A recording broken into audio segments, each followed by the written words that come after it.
एक समय की बात है जब जापान अभी छोटा ही था। वहाँ एक छोटे से गांव में एक आदमी रहता था जिसका नाम था हिसाशी। वो जवान था और दयावान था, पर जीवन उस पर मेहरबान नहीं था, इसीलिए वो बहुत गरीब था। दिन भर अपनी जीविका कमाने के लिए उसे बहुत मेहनत करनी पड़ती। जब धूप खूब चमकती, पर जब सर्दियाँ आती उसे बहुत कम काम मिलता और कई बार तो वो बुरी तरह भूखमरी का सामना करता। एक दिन जब वो बाहर था ठंडी हवाओं में चलता हुआ, तो उसे बर्फ में पड़ा हुआ एक सारस मिला। वो क्या है? ओह, एक सारस। लगता है आज खुशनसीबी का दिन है, मैं इससे सूप बना सकता हूँ। यम! पर जब उसने करीब से देखा, उसने देखा कि वो सारस कितना सुंदर था और उसका दिल उसकी सुंदरता पर आ गया। मैं इस सारस को नहीं पका सकता, ये इतना सुंदर लगता है। ओह, ये क्या है? इसके पंख पर तो चोट लगी है। कुछ करना होगा। और अपने बैग से उसने मलहम निकाला उस सारस का उपचार करने के लिए। वो उस देश की बहुत ही खास जड़ी बूटियों से बनी थी। ये लो नन्ही सारस, चलो तुम्हारे पंख को ठीक कर देते हैं। ओह, हिलो मत, शायद इससे थोड़ी जलन हो, पर 1 मिनट में ठीक हो जाएगा। और जैसा कि उसने कहा था, जल्दी ही सारस अपने पंख फड़फड़ाने लगा। अब उसे पीड़ा बिल्कुल भी नहीं महसूस हो रही थी। अब उसने अपने बचाने वाले की ओर देखा। हिसाशी उसकी ओर देखकर मुस्कुराया और सारस अपने पंख फड़फड़ाते हुए उड़ गया। चलो, शायद आज भी मुझे भूखा रहना होगा। खैर, घर चलते हैं। उस रात जब हिसाशी गहरी नींद में सोया था, बाहर हवा तेज और तेज चलने लगी। कुछ समय के बाद उसकी आंख खुली खटखटाने की आवाज सुनकर। ये क्या? शायद ये हवा होगी। पर खटखटाना जारी रहा और ज्यादा ऊंचा होने लगा। हिसाशी को अब चिंता होने लगी। ये आवाज तो बिल्कुल भी हवा की नहीं लगती। कहीं ये कोई चोर तो नहीं? मुझे जाकर देखना चाहिए। कौन है? कौन है वहाँ? मैंने तुम्हारा नाम पूछा। ठीक है, अब मैं दरवाजा खुलकर देखता हूँ। और जब उसने दरवाजा खोला तो वो हैरान हो गया ये देखकर कि एक सुंदर सी औरत बाहर उस ठिठुरती सर्दी में खड़ी है। उसके पास एक बहुत बड़ा बैग था जिसे उसने अपने पास नीचे रखा था। ओह नहीं, क्या तुम ठीक हो? अंदर आ जाओ, जल्दी। उस औरत ने कोई आवाज नहीं निकाली और कमजोरी के कारण उसकी बाहों में गिर गई। अरे ये क्या? इसका शरीर तो बर्फ की तरह ठंडा है। ये जरूर बहुत कमजोर हो गई होगी। इसका सामान बाद में लेकर आऊंगा। तो हिसाशी उस औरत को अपने कमरे में लाया और उसे अपने गर्म बिस्तर पर लेटाया।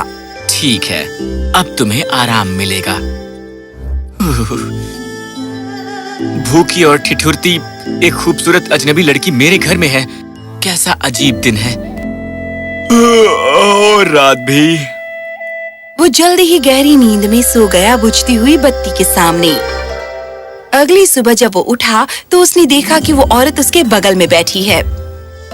हेलो, मेरा नाम है सुरु। मुझे क्षमा करना, पिछली रात में अचानक यहाँ आ गई थी और तुम्हें परेशान किया। नहीं, ऐसी कोई बात नहीं है। खैर, तुम कैसी हो? कल सोते वक्त तुम्हें ठंडी तो नहीं लगी थी ना?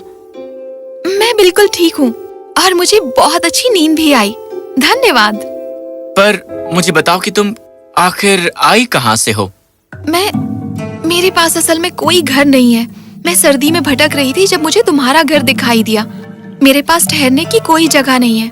खैर, तुम यहाँ रुक क्यों नहीं जाती जब तक कि तुम ये पता नहीं लगा लेती कि तुम्हें जाना कहाँ है? साथ ही काश मैं तुम्हें कुछ खाने को दे सकता, पर जैसा कि तुम देख सकती हो। ओह, उसकी समस्या नहीं होगी। वो बैग जो मैं अपने साथ लाई थी वो चावल से भरा हुआ था। वो कहाँ है? मैंने उसे किनारे पर रख दिया था, वहाँ देखो। सुरु ने चावल लिए और जल्दी ही उबले चावलों का एक बर्तन भरकर पकाया दोनों के लिए। हिसाशी ने कई दिनों तक अच्छे से खाना नहीं खाया था और इस तरह से वो पूरा प्याला खा गया। ये तो कमाल का था। अब तो ऐतराज नहीं होगा ना अगर मैं यहाँ पर रुकूं? बेशक। तो कुछ दिनों तक दोनों बहुत खुशी खुशी रहे और जैसे जैसे वो एक दूसरे को और ज्यादा जानने लगे, हिसाशी को जल्दी ही सुरु से प्रेम हो गया। पर मैं क्या करूं? वो मुझ जैसे किसी से कभी शादी नहीं करेगी। खैर, पूछने में क्या हर्ज है। सुरु, मैं तुमसे कुछ पूछना चाहता हूँ। क्या तुम मुझ जैसे किसी इंसान से शादी करोगी? हाँ। मैं जानता हूँ कि मैं बहुत ही गरीब हूँ, लेकिन एक मिनट, क्या कहा तुमने? क्या तुमने हाँ कहा? हाँ, मैंने कहा। मैंने देखा है कि तुम कितने दयालु और सज्जन हो। मुझे तुमसे शादी करने में बहुत खुशी होगी। और तब से सुरु और हिसाशी पति और पत्नी के रूप में रहने लगे। जल्दी ही सर्दियां खत्म हो गईं और साथ ही सुरु के चावलों का थैला भी। हिसाशी फिर से काम करने लगा, पर अभी भी उसे बहुत कम वेतन मिलता। वो बहुत उदास था। मेरी जान, तुम्हें चिंता की कोई जरूरत नहीं। मैं तुम्हें बहुत सुंदर कपड़ा दूंगी बाजार में बेचने के लिए। पर मैं ये कपड़ा कहाँ से लेकर आऊंगा? मैं उसे बनाऊंगी, पर मुझे इस काम को करने में 5 दिन लग जाएंगे। मैं खुद को एक कमरे में बंद कर लूंगी और तुम्हारे लिए कपड़ा बुनूंगी। पर तुम्हें मुझसे वादा करना होगा कि तुम कभी अंदर नहीं आओगे। मैं बाहर आ जाऊंगी जब मेरा काम खत्म हो जाएगा। हिसाशी बहुत असमंजस में था, पर आसानी से मान गया। उस दिन सुरु उस कमरे में गई और खुद को 5 दिन के लिए अंदर बंद कर लिया। हिसाशी को पता नहीं था कि क्या करे, पर सब्र से उसने अपनी पत्नी का इंतजार किया। अंतिम दिन सुरु कमरे से बाहर आई और अपने हाथों में उसने पकड़ा था एक बहुत ही सुंदर कपड़ा। उस पर फूल और चिड़ियों की कसीदाकारी की गई थी और ये एक रानी के काबिल लगता था। ये सचमुच बहुत सुंदर लगता है। तुमने इसे कैसे किया मेरी प्रिय? ये एक रहस्य है। अब जाओ और इस कपड़े को बेच कर आओ।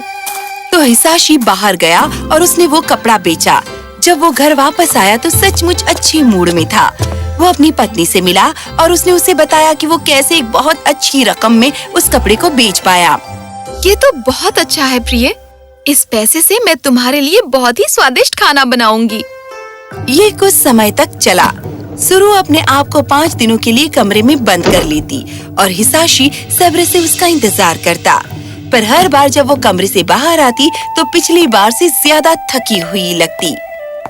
एक दिन हिसाशी का एक दोस्त शहर से उससे मिलने आया। उन्होंने एक दूसरे का अभिवादन किया और एक दूसरे के जीवनों के बारे में पूछा। मेरी पत्नी इस दुनिया की बहुत ही सुंदर और बहुत ही दयालु स्त्री है मेरे दोस्त। काश कि तुम उससे मिल सकते, पर उसने खुद को कमरे में बंद कर रखा है। क्या? क्यों? क्या तुम दोनों में झगड़ा हो गया है?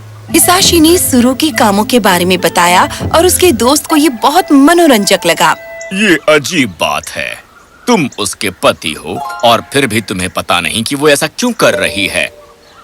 एक अजनबी भी ऐसा नहीं करना चाहेगा। क्या तुम पता नहीं लगाना चाहते हो? खैर, मुझे अब चलना चाहिए। अपनी पत्नी को मेरा नमस्ते कहना। बाय। हिसाशी बहुत चिंतित हो गया जब उसने अपने दोस्त के अंतिम कुछ शब्द सुने। ये सच था कि उसने कभी सचमुच अपनी पत्नी से ये नहीं पूछा था कि वो उस कमरे में क्या करती है और साथ ही वो सुंदर कपड़े कहाँ से लेकर आती है। मुझे अवश्य ही इसका पता लगाना चाहिए। तो इस बार उसने फैसला किया कमरे में झांकने का। सुरु ने अपने पति पर विश्वास किया था और इसलिए वो अब दरवाजे पर ताला नहीं लगाती थी। तो जब हिसाशी ने दरवाजा खोला, वो हैरान रह गया ये देखकर कि ये उसकी सुंदर पत्नी नहीं थी, बल्कि वो सारस था जिसे उसने कुछ महीने पहले बचाया था। वो बेचारा प्राणी अपने सुंदर सफेद पंख नोच रहा था उस खूबसूरत कपड़े को बुनने के लिए। तुम सुरु, क्या तुम एक सारस हो? हिसाशी, क्यों? तुमने मेरा वादा क्यों तोड़ा? और ये कहकर सुरु ने अपने पंख फड़फड़ाए और खिड़की से बाहर उड़ गई। सुरु, रुको, मुझे माफ कर दो। सुरु!